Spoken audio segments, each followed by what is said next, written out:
What's up guys? Welcome back to my channel. This is Jigs TV, your Filipino in Australia. And for this video, we will talk about what it's like driving in Australia as compared to the Philippines. But first of all, if you're not yet subscribed to my channel and you want to see more videos about life in Australia, don't forget to hit that subscribe button and the notification bell button so that you will always be updated with my videos. Please also check out the PDF that I created entitled New Filipino Migrants in Australia Guide, which I think can be very helpful for those who are planning to migrate here. Link is in the video description below. You held me back when I tried to move on from your life, so you stole my life with clarity. So one of the differences between driving in Australia versus the Philippines is the wearing of the seat belts. In here, everyone really wears their seat belts before driving or while driving, including the passengers, even at the back seat. All the passengers have the responsibility to ensure that they are wearing their seat belts, especially if you're an adult. But there's more responsibility placed on the driver to ensure that his or her passengers are wearing their seatbelts, especially if there are children. Aside from the fact that wearing seatbelts is just proper or safer, I think many people are following that law or rule because you can face a high penalty if you didn't do so.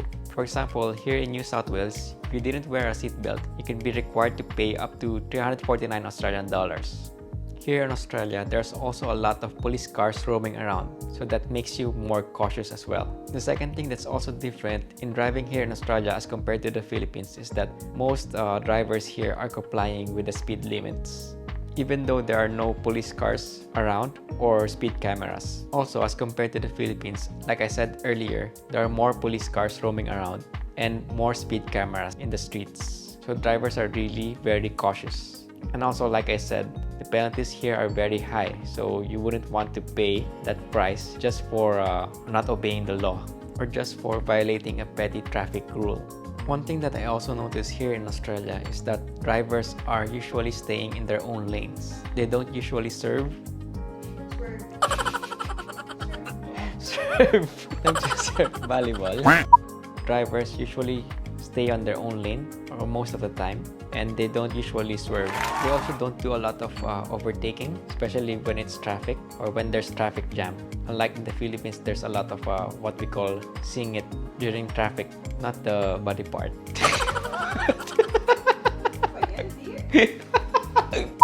And in here, when you do overtake, most of the time the drivers will let you do so or let you overtake them. So they will just give way. Of course, unlike again in the Philippines that we don't usually do that. We even drive faster when we know that there's another car trying to overtake us, especially when it's there's traffic.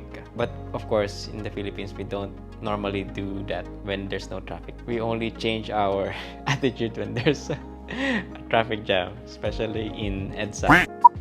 I also noticed that drivers will still let you overtake them or change lanes to their lanes, even though you were a bit late in signaling or your cars are a bit closer to each other already. So I could say that drivers here are more patient amongst their fellow drivers. I also noticed if there's a long queue on your original lane and there are lanes on your left or right that are vacant or not a lot of cars, drivers here don't use those lanes so that they can reinsert again on their original lane or overtake a lot of cars so that they can move faster or go ahead quicker. Especially if those lanes or vacant lanes, they know that at the end it's going to turn left or right, and it's not the direction that they are really intending to go. So I'm not sure if you understand what I'm saying. But that's the typical term of what we call in the Philippines seeing it, not again the body part. Like I said, drivers here are generally more patient. They usually just patiently wait for the traffic to move along. One thing that's also different here in Australia as compared to the Philippines is how we usually use the high beam, or what we call in the Philippines inilawan. Or I'm not sure, I forgot the actual term. Forgive me if I'm wrong, but it's the use of the high beam. So here in Australia, if the driver behind you or the other car uses the high beam, it usually means you should go ahead before them. So that's kind of opposite in the Philippines. In the Philippines, right, if someone uses the high beam, it means that they should go ahead before you. So here, it happened to me once that another car, I was trying to go insert myself to another lane, and then the car behind me used his high beam. So I thought that he would go ahead, or I will let him go ahead. But apparently, the meaning was the opposite here in Australia. So he kind of stopped, and we were like waiting for each other. So then I realized that that's what it meant. So it meant that I should go ahead before him. I also would like to add that the speed cameras here, it usually, or all of them, have the take picture of the car violating the speed limit. So they have flashes on those speed cameras. So if you violated the speed limit, you will know it because there will be a flash. So just prepare your pose if you violate the speed limit or the traffic rule. But kidding aside, I just would like to add that info.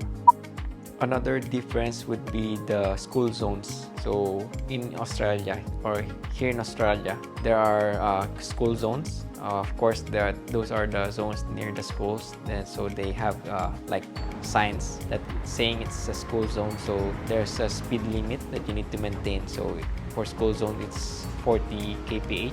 So there's a sign at the start of that school zone and also at the end. So that after that zone or area, you can resume to the normal speed limit. And most of the time, there are also speed cameras on those school zones. So drivers are really very cautious when driving around those areas. The next difference would be regarding the following of the designated parking area, or following the parking rules, and even following the times that you can only park on those designated parking areas.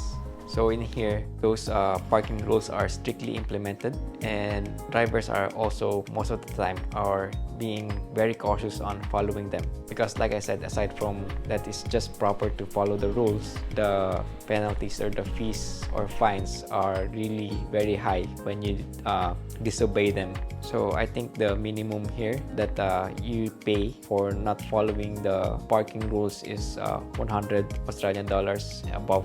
For those parking areas along the streets or outdoors, the police can easily check if you're following the designated parking area or the times that you can only park on those areas, because there are a lot of signs on those areas indicating if it's a parking area or not, and the times as well that you can only park on those locations. And some locations or areas, you're required to get a parking ticket from the parking meters around those areas. So it's like a self-service machine where you get your parking ticket, and then you place that parking ticket, whether it's free or not, you place that parking ticket on the car's dashboard before leaving your car, so that the police can check that you have that parking ticket, because that ticket indicates the time that you park on that area, and only until what time that you are free to park there.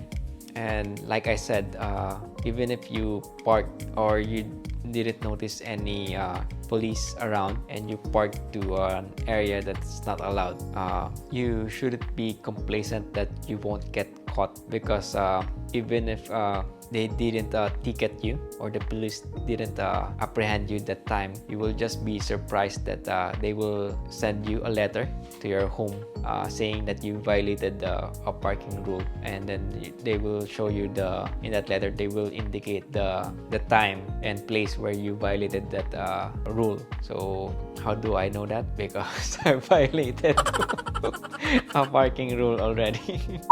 So anyway, just be more careful when parking here in Australia. Well, of course, these are just around areas that are a bit or more crowded compared to others, or those areas that really are considered a public place. And whenever you try to contest those charges against you, usually they will send you the picture of the time that you parked or you violated that parking rule. And because that's how they charge you against your violations, there's not really much room for should I say corruption, or what we call negotiation in the Philippines. When a traffic enforcer apprehends you, there's no haggling. They will, in here, it's really just simply implemented the fines or the penalties.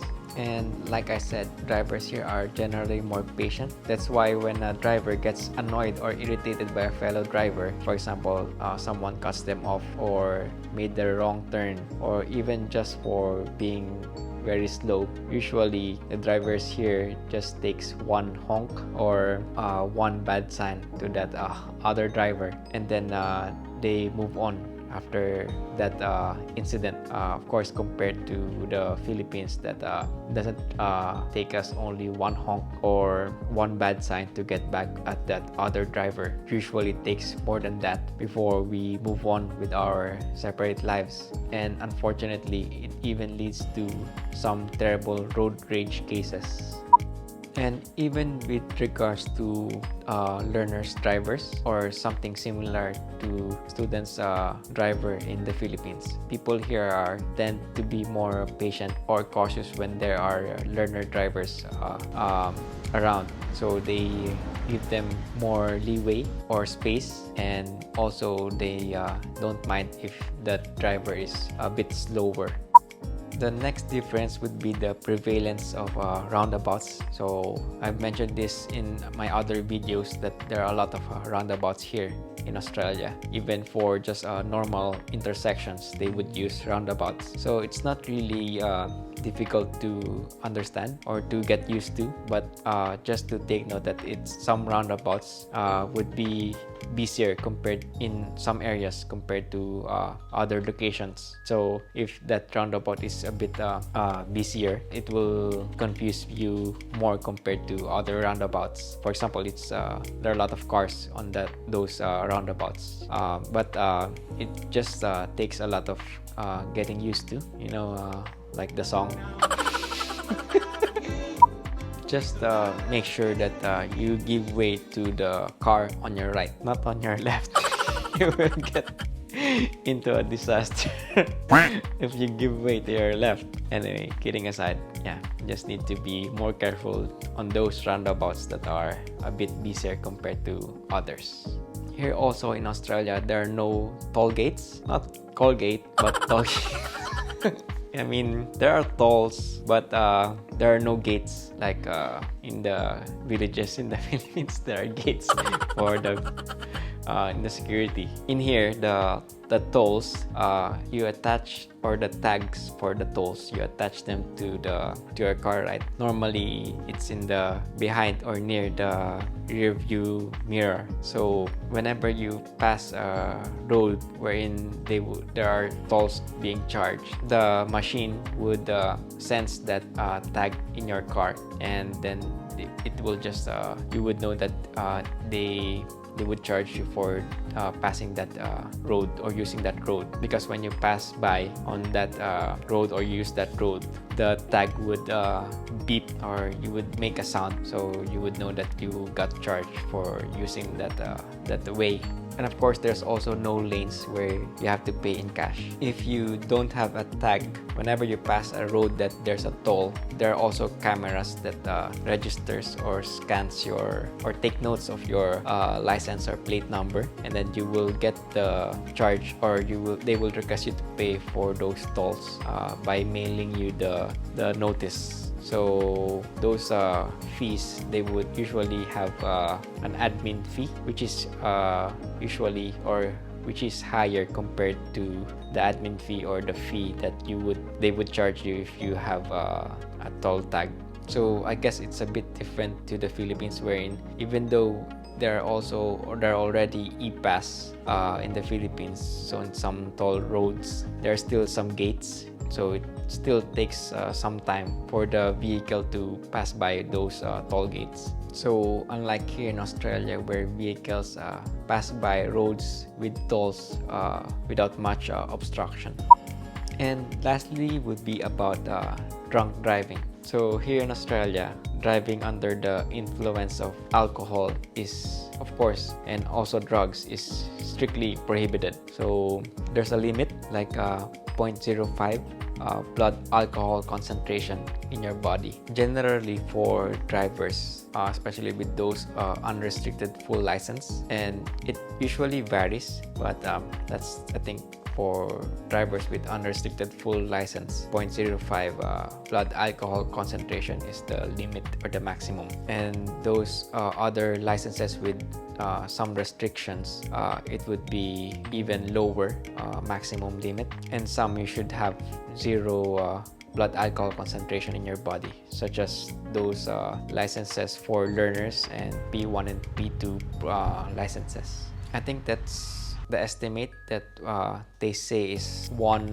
bottle or one drink is the limit, so that you won't reach that limit of 0.05 blood alcohol content. But of course, to be safe, you shouldn't attempt to drive after you have drunk some alcohol. Of course, like I said, not just because it's the right thing to do, but here in Australia there are a lot of police cars roaming around, so sometimes they would do some random checking. So they would stop some cars to check the blood alcohol content or concentration for those drivers, or even to check if that driver is intoxicated with some drugs. So they have like a swab test to check if you have drugs in your body, and then they have a breath test to check if you have some alcohol concentration in your blood as well.